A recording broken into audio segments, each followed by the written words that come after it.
Bonjour à tous. Mon objectif aujourd'hui est de vous parler des BAPI qui sont des fonctions utilisées par SAP. Ces fonctions facilitent grandement l'exécution des flux sur SAP.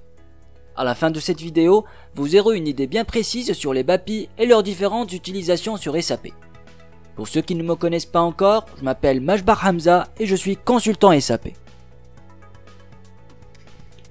Tout d'abord, une BAPI est tout simplement une fonction SAP qui contient des entrées et qui permet de pouvoir fournir un résultat à travers des sorties.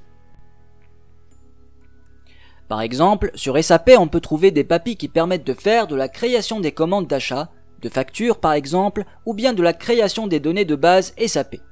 Comme par exemple la création d'une fiche client, d'une fiche article ou d'une fiche fournisseur dans les modules de la logistique. Il existe alors deux utilisations de la BAPI.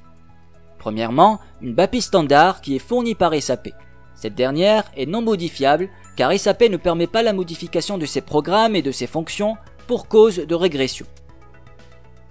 Ensuite vient une BAPI spécifique qui commence en général par un Z, créé par le développeur et permet la mise en place de nouvelles fonctionnalités non existantes sur SAP.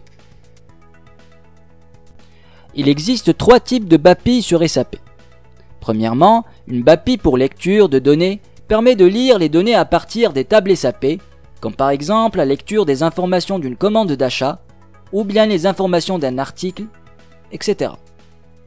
Ensuite, vient les BAPI pour la création et la mise à jour de données, permettant de créer et de mettre à jour les données SAP, que ce soit sur une commande d'achat ou autres données de base.